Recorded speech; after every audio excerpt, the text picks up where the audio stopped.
Blizzard seem to have confirmed a leveling Squish, leading to speculation that it will come along with something altogether rather larger indeed. So, today, there is a lot to talk about. Okay. That's hey good. everyone, welcome back to the news. And damn, this week has been really topical, with Blizzard issuing a survey that seemingly, well, teases an utterly massive change to the game, so that's pretty wild. Well, it doesn't and then tease past it, that, it assumes Vulpera it. might be looking pretty darn likely, and we have a few other things to break down, including just where patch 8.2 could actually be. First, though, a big shout out to our Patreon supporters. Yeah, we've just got our next lore video posted over there, in fact. And yeah, of course, for the physical tier this month, we're shifting over There's to Pokemon Shannon, so cards. Oh boy! Final sticker, $25 with shipping I hope I included. get Pikachu. And with YouTube maybe having another demonetization wave and all that stuff, yeah, it's really another really demonetization wave. That's great. Pretty soon, the only thing you're going to be able to watch on YouTube is cat videos. But then PETA will get upset and say that cat videos are unfairly monopolizing a cat's time. And since a cat can't consent to be on camera, that you're not able to do cat videos anymore. And of course the advertisers, because they're so fucking stupid, are going to agree with that, and they'll take their ads off YouTube. So it's just what's going to happen. I mean, the thing is that, like, whenever you think of the dumbest thing possible, and that's probably what's going to happen. Thank you to them, and let's get into this Blizzard survey. So, this rather wild Blizzard survey, it appears to have been rather limited because not all questions made it onto the internet, but those that have actually been very impactful indeed, as we both see Blizzard confirm a leveling Squish and also talk about the pricing of the level 120 boost. So here's how the question read. Are you aware that the maximum level of 120 will be reduced in the future, i.e. level Squish? Good. No. Good. Nobody announced that. This is a complete surprise. Yeah, in fact, good. It seems like departments within Blizzard just haven't been talking to each other because, to be very clear, this has been announced nowhere by Blizzard officially. They have at no point said that it will be implemented, bar this survey. This is the pay attention to the survey question? No, it's not. Because I know what you're saying, right, is that you have certain questions on surveys that it's like, did you know that dragons are actually gorillas and King Kong happened last year? And, you know, the people that put out King Kong in the 1950s were actually time travelers, and they recorded it last year so they could put it out, you know, in 1950. You know, there are certain questions like that. It's like, yeah, okay, obviously that's going to, you know, basically confuse people. And like if somebody clicks yes on that, you just disregard the whole survey. But I don't think this is the case, because this is something Blizzard has been talking about a lot, and it's not a completely off the wall question. Wait, what are the, okay, so let me explain, guys. All right, well, just shut the fuck up and listen. So whenever you're doing a survey or you're doing any sort of like feedback thing, it's helpful to have questions that are so fucking easy that if the person gets them wrong or clicks an answer that doesn't really make sense, it becomes evident that the entire rest of the survey is void because the person's not paying attention to the questions, right? So like, was Star Wars based off of real events? If you click yes there, that one goes in the garbage. That's how it works. It's good. Yeah, it's common sense, guys. Come on. Blizzard have talked about the idea. Game Director and his hostess said that they were very much floating the idea internally, but that they were undecided. So hearing that this is going to be coming to the game, well, that is quite a surprise indeed. And I did make a video earlier that was fairly anti-level Squish, but the core point of that video is worth re-clarifying because I think a lot of people did hop out of that video pretty early.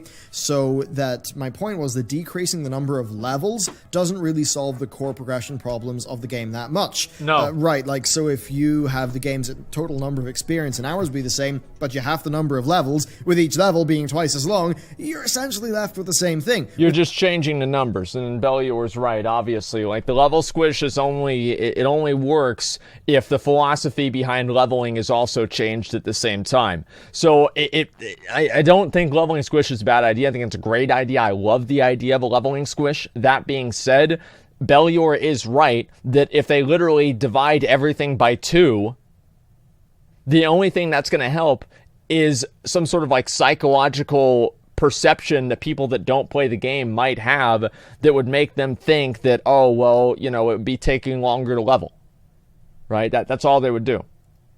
The only difference being that a higher percentage of your dings come with a new ability or a talent point, which certainly is a good thing, but overall, I don't think it's massively transformative. If they are to do a leveling squish, then I think that should be a part of a far broader revamp to the game's leveling process. Sounds great. A really quick and dirty way of making each ding feel better would just be to give players a bag of loot each level, but I think that would feel Maybe they could give them like a, imagine this, guys, okay? So let's say you had your character's abilities that you unlocked throughout your different, progression of leveling your character up, and there were different I don't know what you call them, like flow charts, I guess, like flow charts that you could go down, and you could click different abilities, and then that would allow you to basically create your character's stats and abilities as you level up, and that way it would feel like maybe not only would you be getting, your level up and the extra strength and agility and being able to do higher level quests, but you'd also be able to put your points in this, talent flow chart or something like that, and you'd be able to level up and get those points maybe every level or every other level. That would be fucking amazing. I don't know why they haven't done that before. It's a great idea.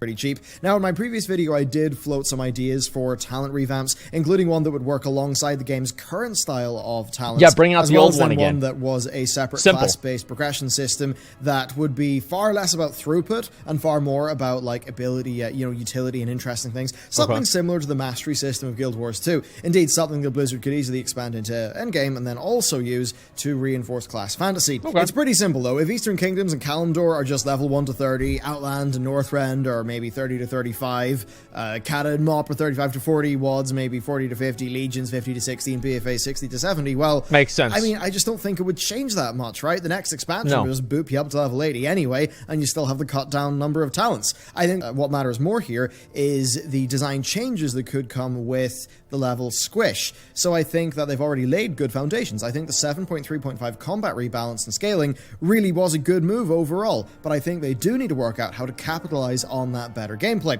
But let's put on the tinfoil hat for a second. The soonest this change could happen is the next expansion. Well, if in that next expansion, like the thing that kicks us off is us unleashing the Black Empire, as seems to be N'Zoth's plan, well, what if that would result in another reshuffle of the world? Almost like a small version of the Cataclysm revamp. Something even like the Cataclysm revamp. I mean, real, the World of Warcraft team, the development team, is far, far, far larger than it was during Cataclysm development. And when you look at Nazjatar, you do see a lot of asset reuse from Azuna and things like that, so perhaps they have a lot of their art resources shifted over to something big for the next expansion.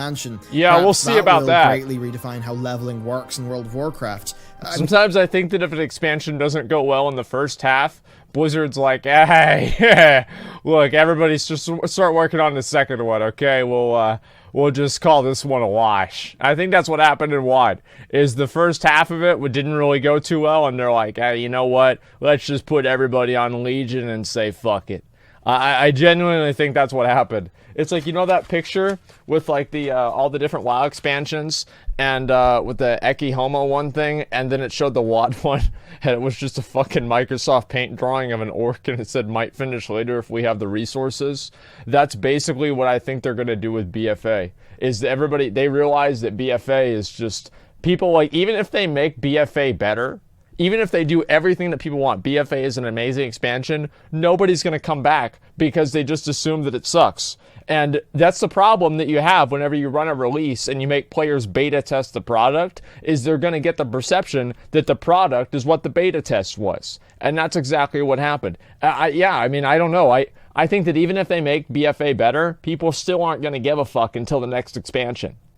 Perhaps they'll just squish us to level 60 and then just stop adding new levels with new expansions. Maybe they'll carve a different path forward. After all, right now with World of Warcraft, Endgame sort of is the game, and they might end up doubling on Nobody cares about anything else besides that. I suppose they might feel that for many people, the quest content that comes with an expansion is just blasted through as a chore. What if there was more stuff framed like Suramar being an opt-in endgame narrative activity? Well, maybe Bar having to do Suramar to unlock the dungeons, but you get my point. So essentially a new expansion giving you zones to explore with their own rewards and stories, and maybe giving you some sort of infinitely filling XP bar that maybe gives you mastery points like the Guild Wars system.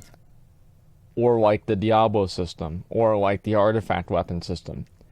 Like, WoW doesn't need infinitely filling systems that allow you to play the game constantly for incremental power gains that are next to invisible. Like, let's just stop. Like, one of the good things about WoW is if you did the raids and you did these things, you were basically done for the week. Like, I don't like the idea that there should be infinite content and infinite character progression. I like the idea that there is a point where you fucking get all of the gear and you have that gear and you get to enjoy that. You get to sit in the city and people get to click on you. They're standing next to you. You give them the rhetorical click. That's whenever you click on them, but you already knew that they were inspecting you. Just let people get the gear. That's all there is to it. Let them get the gear. I mean, it's kind of hard to know what would work best overall. That type of design is extremely hard for them to do based on the amount of external class mechanics that the game has. A new set of 10 levels for Blizzard essentially means that, you know, you lose your artifacts and then you've got a power reset for the next expansion. And that's kind of core to how Power they reset, do expansion yeah. to expansion transitions. As controversial as the loss of the artifacts, the gameplay impact of that ended up being, I'm not sure if Blizzard would feel comfortable going fully into the other direction. I mean, Guild Wars 2 is by no means a perfect game, and as much as I do sit here and say that it sometimes has good ideas, I don't play it, and that probably does tell you something. So, what I'd like to know is, what do you think a leveling revamp in World of Warcraft should do? What should it look like? And more importantly, what changes would you like to see go along with it? What do you think would result in a better leveling system that would just, you know, be better for the game, better for the... Just add in a talent tree, make you have to go to trainers again. Like, make it an RPG. You know, like the half of the game, right? I mean, you've already taken out the MMO with sharding. We don't have the RPG anymore. So what is it? World of Warcraft is a what? You know what I mean? What is it? I mean, let's be real. Like, yes, obviously that's what they aim to add. Just bring back the talent trees. There's no reason that you can't have a talent. It's a casino, yeah. You can't have a talent tree for leveling and a trait tree or a glyph tree or whatever the fuck you want to call it. You know, a path of the Titans once you get max level, if Blizzard is so hell-bent on creating the max level talents. And I want to say something too. The talents that Blizzard has for different players at max level are great. They're good because they're actually, they're dynamic in a lot of ways. You change your talents per fight. You change your talents for what you want to do. That's exactly what talents are there for. And the fact is that if you look at the previous expansions, right, like Vanilla, Burning Crusade, Wrath, Cataclysm, everybody basically had the same exact talent tree. There was never any sort of a big change that you would make. The talent trees that they have now are very good. The only problem is that you only get them every 15 levels, and even then, it doesn't really make a big difference. Like, it only matters in max level in-game content. Wait, true? Wait, they're exactly the same? They're not exactly the same. No one cares about changing every fight? Yes, they do. People do care about changing every fight. People want to be able... It's just, like, how do you know that people care about changing every fight? Because in Vanilla WoW, people would change their gear every fight. If you had a helmet that would give you more of this, or you had a trinket that would give you more of that, like an AoE trinket, you would put that on whenever you do an AoE fight. If you had something else, you know, you would always do this. Like, you would always change your gear. Like, what do you mean? Of course that's true. Everyone has the same utility. But yeah, but they have to choose that utility, right? And I think the ability to choose is good. All I'm saying is I think they should add a second talent tree. I don't think they should get rid of the current talent tree, but they should add a second one on top of that. That's my opinion. That's how you change gear. Yeah, if you want all that, play Classic. No, it's not that simple. Like, I mean, you can just say that about anything. I mean, like Blizzard, just because Classic had good ideas doesn't mean Blizzard can't revisit them in BFA. You know what I'm saying? Consider on banning Destructoid emote? Why? Like, why would anybody spam that? New player experience, all that stuff. Now, the surveys also did mention some other things. There were questions regarding people's preferences of classic beta versus live, in terms of their viewing habits, what content they wanted to watch, such as, you know, streamers playing classic or live, arena, MDI, live raids, things like that, as well as a question covering which streamers people actually liked. Blizzard, of course, for a long time have been very stream-focused. Well, I'm not even on the fucking list! Look at this! They didn't even put me on the fucking list. I'm not even on there. It's Tally, Dakota's, Tips Out, Quinn, Nick, Sequisha. I'm not even on the fucking list. They're a lot more into streaming than they are into YouTube, and I think that's mostly I'm down being to the shadow ratio, banned of essentially viewers to engagement that you get on Twitch. One question that did catch my interest a lot, though, was the level boost. So they asked feedback on whether a $40 boost that saved 120 hours would be worth it. That's interesting, as it would be $20 cheaper than the current boost price, and that's very much something that reinforces how Blizzard see the boost, as being time per dollar. And I think that is how players see the boost as well. Reducing the price... You know what I see the boost as? Something that ruins the game. I see it as something that ruins the game. Because you know why I think that? It's because it is. It is something that ruins the game. It just completely ruins the game. Imagine you go in, like, all right, if you've never played a priest before, and you get sat down in front of a priest, and they say, okay, here you go. The ability, like, the thing with leveling is it teaches you your abilities one at a time. If you get the boost, you have to learn all of that shit all at the same time. There's too much stuff for you to learn at the same time. It's overwhelming for players, and they don't fucking get it. Like, a new player isn't going to understand that. I mean, yeah, obviously, oh yeah, I would. Yeah, I'm so fucking good at this game. Yeah, because you've been playing it for the last 10 fucking years. But for anybody that's new to the game, or maybe, you know, hasn't played for a really long time, and they get back into the game, and they get this boost, and they just boost up a character, and then they don't know what the hell to do with it. For one, they feel like they've wasted their chance at the boost, because they only had one of them, and on top of that, they don't know how the fuck to play the character. So they feel like they've probably wasted their time. They're not happy with their class because they don't know how to play it, so they can't understand what they need to do to be happy with the class. They feel some sort of, I don't know, cognitive dissonance, and they probably quit the fucking game. Like, it's the literally worst idea that you can possibly have. And Blizzard, all they need to do, number one, is get rid of the fucking boost. That's what I think they should do. And if they're not going to get rid of the fucking boost, what they should do is make it to where whenever you buy the game, you have to level up a character all on your own to 120, and then after you get 120 on a character that you level up on your fucking own, then you get the boost to level up a second character for a class that you might have leveled with and thought, wow, I'd really like to try that one too. So you finally get to actually level up a character on your own, understand how the game works, and then you can use the boost after that. That's all you need to do. That's problem solved. Like, or they could just get rid of it, right? Which would be the ideal situation. You just get rid of the boost, and you say, hey, we're getting rid of this in 3 months. If you have the boost now, you get to keep it, but if you don't have it, you can't buy another one, right? That's all there is to it. Again, and they'd probably make more money because people buy the boost, and then or they get the boost with the game, and then they only play the game for a month because they quit, because they're like, I don't know what the fuck I'm doing. Leveling would keep them engaged longer, and they'd get more money from sub fees.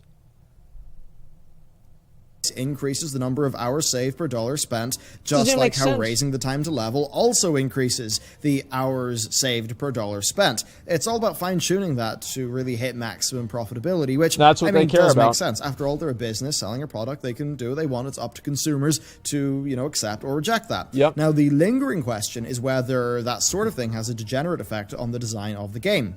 It is the case that the 735 changes increase leveling times. Yeah. I do think that those changes made the game better, but as the survey question shows you, it does sort of alter the level boost value proposition to be a little bit more attractive. How convenient. The level squish will reduce terminal levels access to the most current in-game content. The new level cap will be dramatically lower than the level cap of 120. How much would you like a total reduction in character levels? Yeah, I don't... Okay.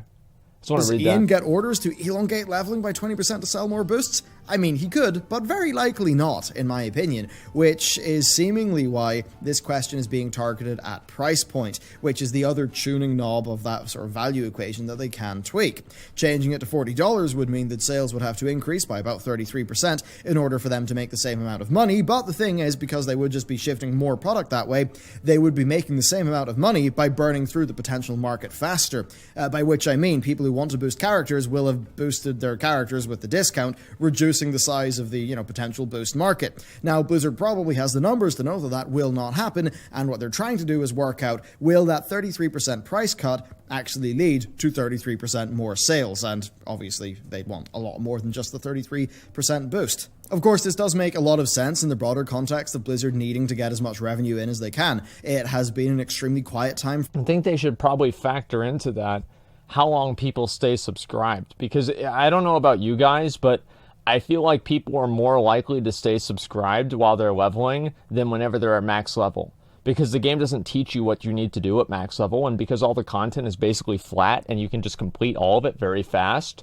there's nothing for you to actually work towards, right? As an in-game player, the reason why people, whenever they got the 60, 70, 80, or 90, or whatever you want to call it, whenever the reason why they felt like, oh my god, this is great, I'm finally at this level, is because they spent all the time before then preparing and thinking about what they were going to do whenever they got to in-game, and understanding the game systems and learning from them and seeing higher level players and being immersed in the environment. But because these new players don't have that ability to do that, they get to the max level and they don't know what to do. And it's much easier to keep players engaged whenever you have a very, very direct goal for them to achieve, right? Get level 34, get level 35, get level 36. It's very simple, right? So those people are going to stay subscribed, in my opinion, probably longer. And I don't have any math for this, right? But what I do have is literally thousands of people telling me what their feelings are all the time. I've run a WoW channel here for including YouTube, it's the better part of a fucking decade.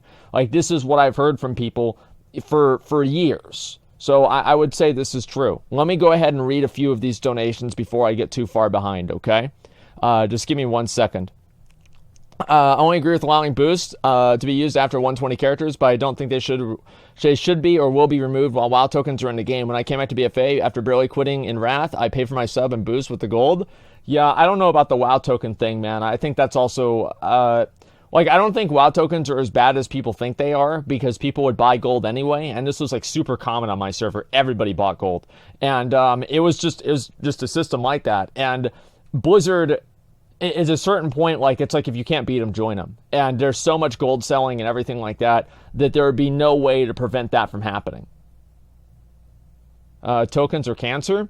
Tokens are not good for the game. I didn't say tokens are good for the game, but I do think that tokens are probably a lesser of two evils.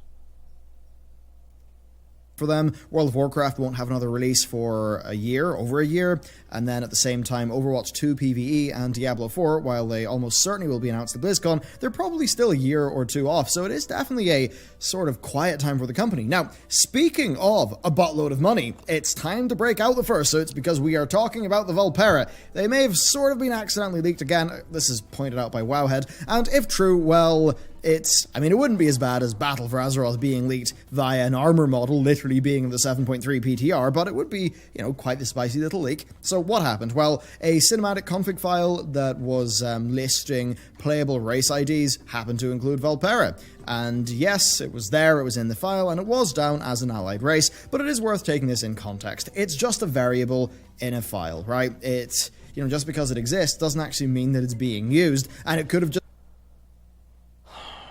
They're gonna do it.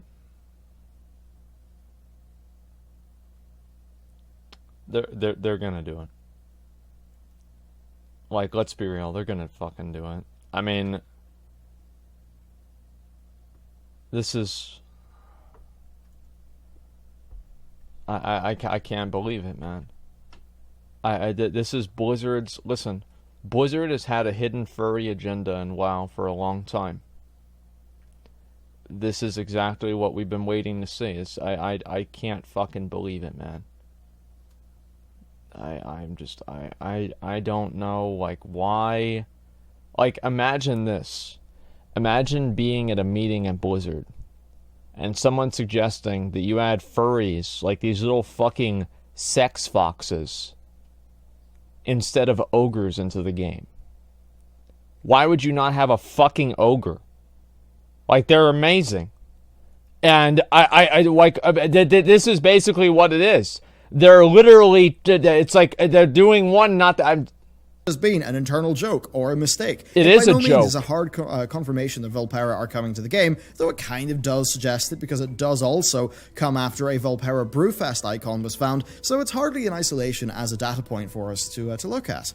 As for why I mentioned money, well, I mean, that was just me being a bit pithy, but Blizzard obviously do make a lot of money from race transfers, which gives them a very strong incentive to keep on adding allied races to the game. Indeed, Blizzard's additional game transactions really seem to have picked up the slack as of late, with World of Warcraft being one of Activision Blizzard's best performers. I mean, Blizz PR, they actually did tell me once that they wished that I referred to the game's health as not just being measured in subscribers, obviously meaning that it's measured in revenue, which is why the... Well, yeah. Well, doesn't that kind of explain it? Yeah. It's not about the game's health. This has nothing to do with the amount of revenue that the game's making. Doesn't make the game healthy. It makes it profitable. Being healthy and profitable are two separate things.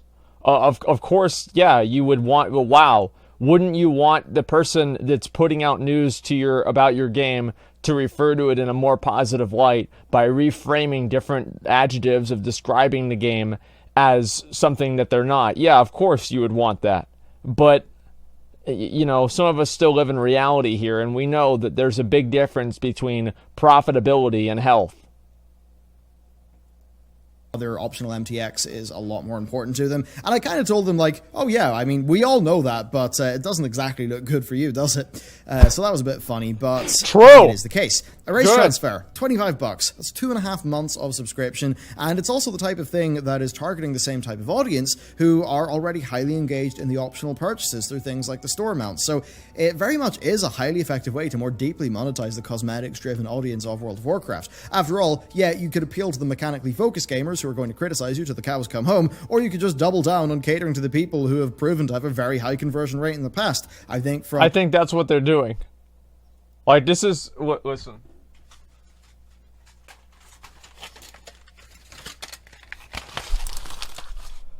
I think what's happened is Blizzard has intentionally pushed away the more hardcore and invested players for, instead of them, to have really, really dumb people that will buy microtransactions and store mounts, okay?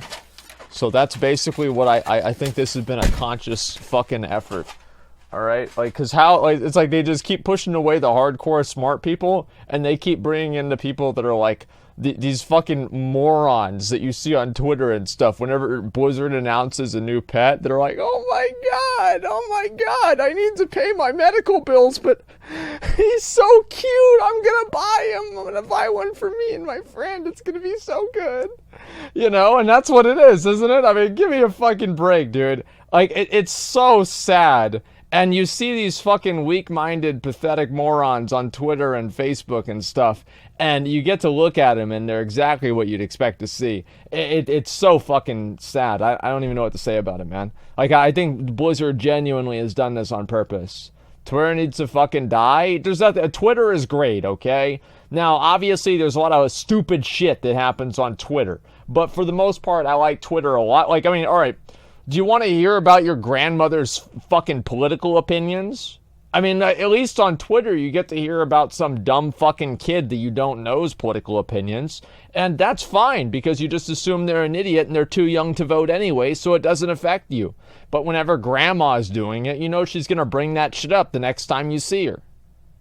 You know? I mean, come on. Working out the arithmetic over at Blizz, they're probably going to do the latter. It's all very interesting, though, to talk about. I think business is just generally interesting, and I suppose just the examination of incentives. Now, Vulpera were the only new allied race in this file, so it does make me wonder, would they be added as a neutral allied race rather than Horde only? Though I suppose they could give us the Ankoan for the Alliance, who are a new 8.2 race, and then they could give the Horde Vulpera and do that at the same time. But, mentioning the Ankoan, let's just talk about where patch 8.2 actually is. So, this is something that Taliesin called into question in the weekly reset last week. The timelines of patch 8.2, because that patch certainly has been in the oven for quite some time indeed. Now, I did a video on this a good while ago, plotting out the relative patch-to-patch times for every patch since Legion, as well as speculative dates for 8.2. Dates that seem to pretty much be on the mark, as it turns out. So, Legion patches were, for the bulk of that expansion's life, spaced 80 or 68 days apart. Well, with BFA, oh, things have been really quite different. So back in that video, I said this. From Legion launch to patch 7.2 was 210 days. From Legion launch to 7.3 was 365 days. Assuming a 25th of June release date, BFA launch to patch 8.2 launch would be 310 days. So that means that, relatively speaking, patch 8.2 is closer to patch 7.3 in terms of its relative timing from the expansion launch, which kind of does show you that Blizzard are decently behind schedule when it comes to patch 8.2. Good. So that's what I said in that video. I always feel better whenever they're behind schedule. Like, because I'm like, okay, they're going to wait and make sure that it's actually good. You know what I mean? And yeah, I do think also they're delaying this shit to make sure it doesn't come out at the same time as Classic. I totally fucking think that's happening. I mean, it would be stupid, even if they didn't think Classic was going to do, like, really, really well. It would be stupid for them not to do that. It would be smarter for them to wait and, you know, release one product and let all the hype build up for that one product and then let that go down and then do another one, right? Rather than do everything all at the same time. It's the reason why, like, YouTubers, you know, they can record 4 videos in a day, but they put one out every single day because that's basically the same rhythm that people want to approach content. And once you have different things that are coming out at the same time, you start competing for people's attention. And whenever you're having 2 products that are from the same people competing for attention from each other, you're basically cannibalizing your marketing strategy. And obviously that's not a good idea for them to do. Like, let's be real. And I suppose the question is, will it actually be the 25th of June? Is that when we can expect it? Well, I think that's totally possible with it coming down to this. How much do Blizz want to compete with Final Fantasy XIV Shadowbringers? Do they want to launch to compete with its early access or its launch? Because early access is June 28th, so launching 8.2 the preceding Tuesday would compete with the early access. Alternatively, the 2nd of July is a Tuesday, so they could coincide the patch release date with Shadowbringers expansion release date. Now, Blizzard developers over time have said that they don't do this. Yeah, they do. Like, lads, I've got a calendar. Heaven's Wards, that released on the 23rd of June 2015, the same day Blizz released patch 6.2. Stormblood released on the 20th of June. Blizzard released the Tomb of Sargeras on the 20th of June. And then in the past, they matched the release date of Wildstar and Guild Wars 2 with major in-game events. So regardless of what Blizzard say, it is actually what they do. So expect to see 8.2 launch, I'd say, on the 2nd of July or the 25th of June. Then, and I guess slightly getting onto what Tally was talking about, with Classic doing so well on Twitch and a lot of engagement there for World of Warcraft, I wouldn't be surprised if they don't feel the pressure to rush it out. After all, their internal QA department, from what I heard, was really slain by the layoff wave earlier on this year. We can tell. Back up to speed yet. Regardless, it clearly has not been good for the health of BFA, for the live game. I mean, from my own personal experience, knowing that 8.2 is coming, well, and I just knew that, like, from the PTR, that 8.2 is way better than 8.1 and what came before. It's funny that they do this all the time because they made this mistake at the end of Vanilla, is they brought out Nax and then nobody did Nax because it took so much time to do. They'd just rather wait for BC because BC was effectively a gear reset. The only problem now is instead of repeating that mistake once 13 or 15 years ago, they repeat that mistake every 4 months. It's like they literally make the same mistake. It's like Groundhog Day. Except that, like,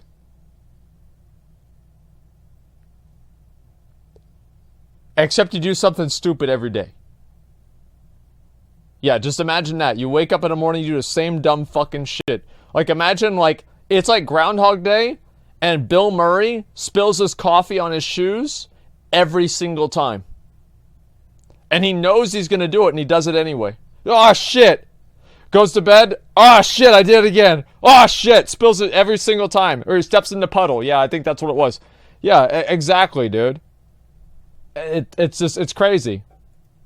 For it, so I've not touched World of Warcraft live in months other than the PTR. It just felt pointless to me because 8.2 is clearly superior in just about every way and will replace my character's current progress. So there's no point in me playing the game until 8.2 comes out and I can do Mechagon and Agitar, which I actually do want to do. Exciting. So yeah, there you go. It certainly is an interesting time for World of Warcraft with Classic, with 8.2 finally being on the horizon. And I suppose for me the main question is, given how long we had to wait for 8.2, will we see 8-3 along the regular timescale, or will it also be a fair bit off in comparison to what Legion would have had us expect? So, I'm very interested to hear what you've got to say about all of this, and that is it for this week's World of Warcraft news. So, let me know what you think is going on outside of the game and inside of the game. I'd love to just hear a second, you play AV. I'm gonna play AV afterwards. I'll see you next time. Don't worry about it. Here's the way I look at it, right? Let me see here. So subscribe. Well, everybody's still subscribed. But listen, like, we're fucking addicted to the game. Like, we're always gonna play the game, and people get mad at all they want, but that's the truth. We're all gonna just keep playing the game, and there's nothing that we can do about it. It is what it is. And yeah, I mean, that's the fucking truth, boys. I'm sorry to say. Like the video? Yeah, we'll look at the comments just real quick before we do AV in a minute, okay? I'm not sub till classic. Yeah, here before Withered Gem reacts to this on his stream. Okay. Bald Withered Gem. A withered gem with red hair. That's a red one. He's not going to be impressed seeing that. Free content. Who's that? Asmongold. He lives in a cave in the Forgotten Islands of the Broken Isles, and he has a very successful stream on Twitch. There are those who call him Asmongold. Okay, that's great. So all of the comments, like this one has 300 likes. All of the on-topic comments have less than 50. This is insane. Like, I don't even know what to say about it. Okay, let's see. Squishing levels out matching things. Honestly expected Cataclysm 2.0 for a year now. I hope they don't do that. Leveling squishing is bound to happen. It'll be interesting how they do it. That's true. It's your boy Asmongold. Okay, that's fucking amazing. I'm so happy about that. We really need the old talent system. Decrease effort put into the stream. Yes, you're right. Because it's very, very hard for me to do Alterac Valley. Like, that's very, very hard. Like, it's actually so much easier for me to just watch a video because I have to move my hands around an Alterac Valley. Yes, it's truly difficult for me to do that. Like, that's maximum effort. Like, whenever I'm in Alterac Valley, I'm putting in 100% effort to stream, man. I'm going hard. Okay, tell us, Asmongold, what do you think you talked about in the video? Like, here's the way that tell us, Asmongold, what do you think you... Okay, dude. Okay, I see. Shave your head. No, I know. It's true though, you're just small. Yeah, I have to actually talk when reacting. Well, yeah, half of the reacting videos are me talking about the video. Like, I mean, it's not even like the video even playing. It's just like me talking about a tangent or some sort of stupid joke that I thought of. You know, it's not even the video itself. Here's the thing. I used to think Blizzard had a plan and we were confident in what they were doing. Yeah, I think they do have a plan now too. It's just that plan is to make as much money as possible. That is basically the plan. I don't think that's really all there is to it. I mean, let's be honest. I mean, that's their goal, is to make money. Let me read some of these real quick, okay? Hasman, starting WoW in October, even during Mythic Raids and BFA, this game feels dead. I think retail has a way to go before it can recreate the wonder that everyone talks about with Classic. Watching your stream has been so hyped for Classic. B. Holtzman, thank you very much for the $5. I appreciate that, man. Pogish Champus with the $10. Thank you very much. Being able to constantly switch talents, I believe, is something that made WoW less exciting over time. It's a major contributor to losing your class and spec identity and immersion. Games like PoE and Classic make it hard to respec for a reason. It does, and I think there's obviously a trade-off. There are certain positives for each one, and I think that there should be a little bit of both in WoW. And I think obviously they tried to emulate that with the Azerite traits, but it was a big mistake. Hello Peasant, it's been all good life with you. I had a friend playing WoW and watching my family fall out one by one. One day you'll be bald and old. Can't wait to see you then. So long, sucker. Thanks very much, Asmongold Hair, for the $10. Really appreciate that, man. Thank you so much. Okay, let me go all the way up to the top here. I don't know if my alerts are working or not. I'm pretty sure they're like fucked up, and I have no idea why. I mean, if it was, listen, if my stream went off without any technical difficulties, it would just not really, would it really be my stream? I would say probably not. But yeah, anyway, so here's basically what I think about the video. I think this is obviously a really good video. I think that it's really funny that Bellular called out Blizzard for obviously releasing their content at the same time as other MMOs release their content so they can maintain hype around their game and to suppress the hype around other games. It's the only thing that would make sense. It's what I would do if I were in their position, and it's obviously what Blizzard is doing. Now, they're not going to say they're doing that because it's going to make them look bad, but everybody knows it's happening. Like, let's just get that out of the way. I mean, come on. It's called business. I mean, you can call it whatever you want, but the point is that they're doing it. I don't care why, and I would be doing the same thing. They've always done that? Of course, man. Yeah, I mean, haircut stream before classic. Yeah, I think so. Yeah, I do like the video though. I think obviously he hit on a lot of like big points, and his criticism with the leveling squish and everything, I think was very valid. So I totally am glad about that. You're probably being throttled because of your political beliefs. Yeah, that's right. That must be it. At least your hair looks good today. Yeah, I know. This is like about every once a month that it does happen, and it doesn't really look that bad.